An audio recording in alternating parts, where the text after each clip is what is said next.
سورہ ہود آیت نمبر 7. تھوڑا تیز پڑھو اس آیت کو. اس کو یاد ہے سب لوگ پڑھو تیز آواز سے پڑھو.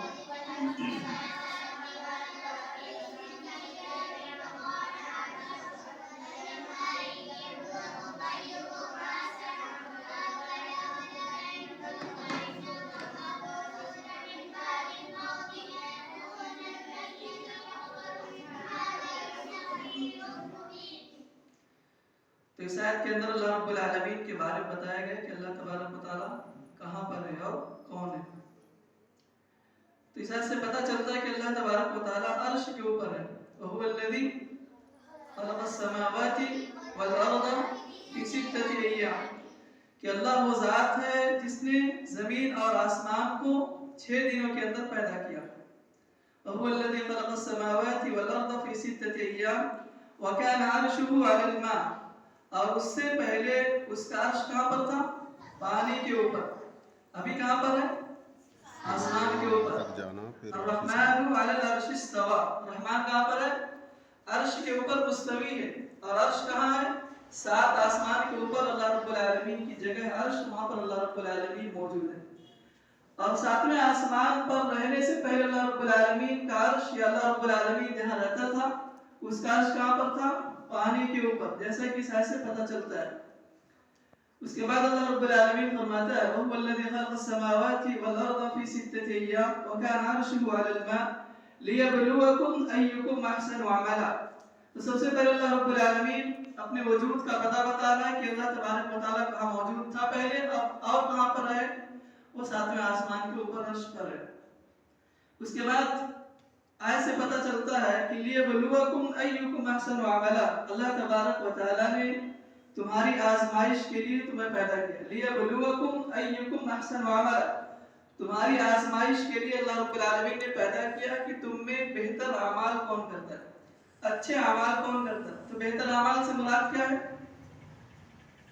بہتر اعمال سے مراد نیک اعمال, صالح اعمال اور ایسے اعمال جس پر اللہ اور اس کے رسول کی مہر لگی ہوئی ہے. جس کو اللہ اور اس کے رسول نے کرنے کا حکم دیا وہی بہتر اور صالح اعمال ہے, وہی نیک اعمال ہے.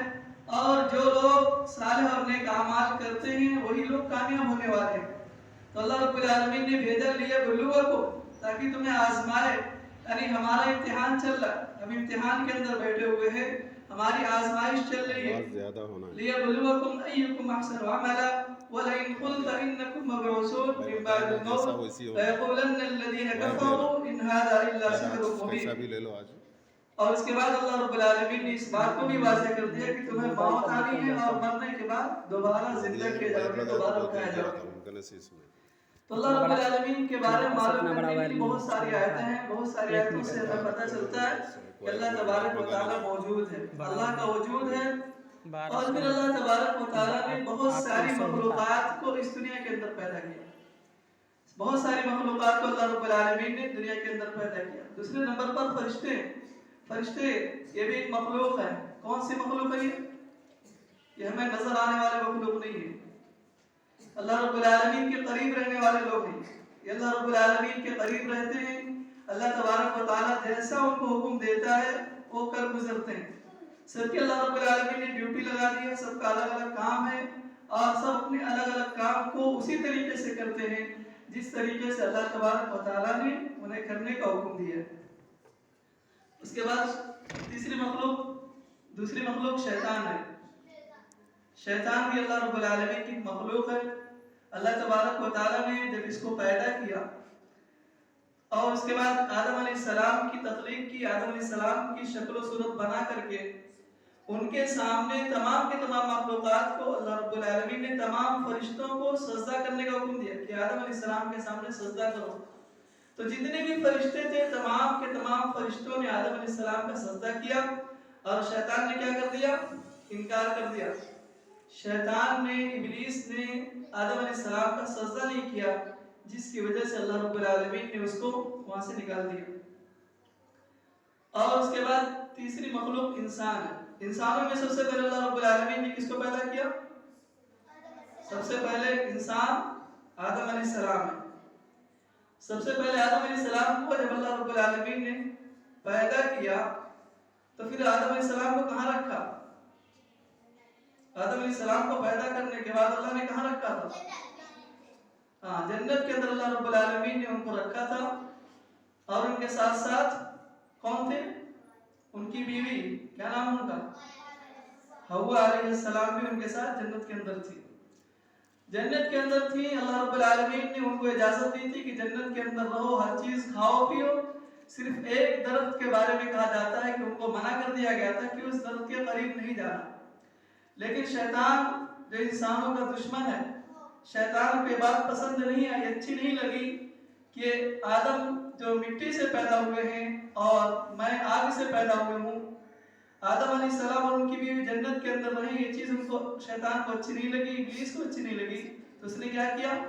ورغلانے کی کوشش کی، بہلانے اور پھسلانے کی کوشش کی، آدم علیہ السلام کو جنت سے نکالنے کی کوشش کی، اور بہت سارے ہیلے بہانے تلاش کر کے آدم علیہ السلام کو بہلانے پھسلانے کی کوشش کرتا رہا، یہاں تک کہ آدم علیہ السلام اس کے بہکاوے میں آ جاتے ہیں، اور جہاں پر اللہ رب العالمین نے جانے سے منع کیا تھا یا جس چیز کو کھانے سے منع کیا تھا اس چیز کا ذائقہ چکھ لیتے ہیں، جس کی وجہ سے آدم علیہ السلام کو اور ان کی بیوی کو اللہ تبارک و تعالی آسمان سے جنت سے نکال کر کے زمین پر بھیج دیتا ہے۔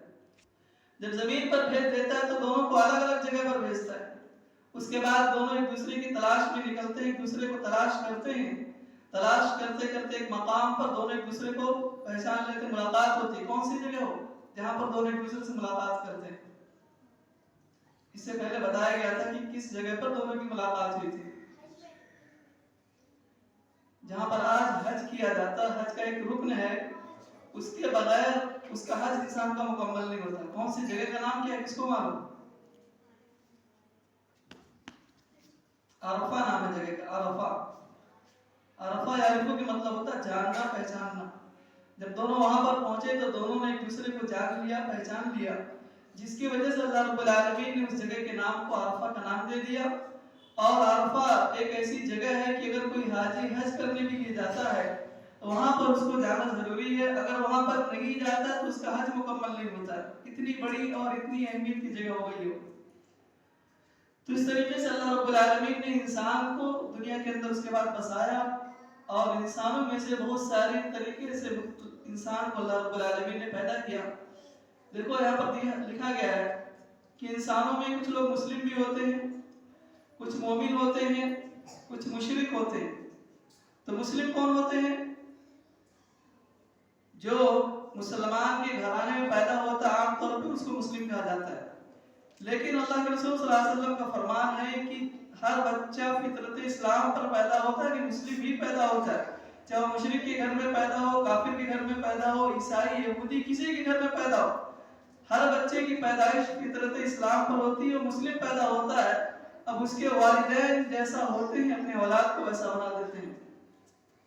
تو پتہ چلتا اس حدیث سے کہ سارے کے سارے انسان کی پیدائش حالت مسلم میں ہوتی ہے، مسلم کی حالت میں ہوتی ہے۔ اب اس کے بعد اس کے ماحول، اس کے گھر کا ماحول، اس کے پیرنٹس جیسا چاہتے ہیں اس کو ویسا بناتے ہیں۔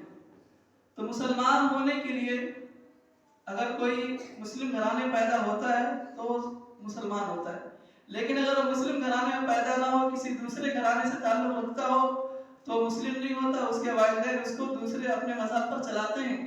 لیکن اگر اس کو مسلم بننا ہو، اسلام لانا ہو، تو صرف ایک ایسا کلمہ ہے جس کے ذریعے سے مسلمان بن جاتا ہے۔ وہ کون سا کلمہ ہے؟ جس کے ذریعے سے ایک کافر یا ایک مشرک جو بھی ہو مسلمان بنتا ہے، کون سا کلمہ ہے؟ تو زور سے بولو۔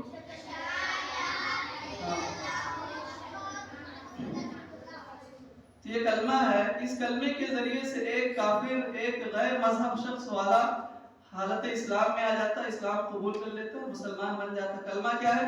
اشہد ان لا الہ الا اللہ واشہد ان محمدا عبدہ ورسولہ۔ اس کلمے کے ذریعے سے ایک آدمی اسلام کی گواہی دیتا ہے، اس بات کی گواہی دیتا ہے اشہد ان لا الہ الا اللہ، میں گواہی دیتا ہوں کہ اللہ کے سوا کوئی معبود برحق نہیں، واشہد ان محمدا عبدہ ورسولہ، اور میں اس بات کی گواہی دیتا ہوں کہ میں اللہ رب العالمین کے جو بندے ہیں محمد صلی اللہ علیہ وسلم اللہ کے بندے اور اس کے رسول ہیں، اس کلمے کے ذریعے سے ایک غیر مسلم، ایک کافر اسلام قبول کر لیتا ہے، مسلم بن جاتا ہے، مسلمان ہو جاتا ہے، جو مسلمان گھرانے میں پیدا نہ ہوا، لیکن جو مسلمان گھرانے میں پیدا ہوتا ہے وہ مسلمان ہوتا ہے۔ تو اتنی باتیں آج ہم نے صبح سے اب تک پڑھی ہیں، ان ساری باتوں کو یاد رکھنے کی ضرورت ہے، اور یاد رکھ کر کے اپنے گھر میں جانے کے بعد اپنے گھر والوں کو بتائیں کہ آج ہم نے یہ پڑھا، آج ہمیں یہ پڑھایا گیا، تاکہ آپ کے گھر والوں کو بھی معلوم ہو کہ مسجد کے اندر پڑھائی ہو رہی ہے یا ہمارے بچے کچھ سیکھ رہے ہیں۔ تو یاد کرنا ہی صرف نہیں ہے، یاد کرنے کے ساتھ ساتھ گھر والوں کو جا کر کے بتائیں کہ آج ہمارے مدرسے کے اندر، ہمارے مسجد کے اندر یہ چیز ہمیں پڑھائی گئی، کیا آپ کو معلوم ہے یا نہیں معلوم؟ اگر معلوم نہیں تو ان کو بھی یاد کرانا، ان کو بھی بتانا، یہ سب کی ذمہ داری بنتی ہے۔ اللہ تبارک و تعالیٰ تمام لوگوں کو صحیح علم حاصل کرنے کی توفیق عنایت فرما، آمین، تقبل یا رب العالمین۔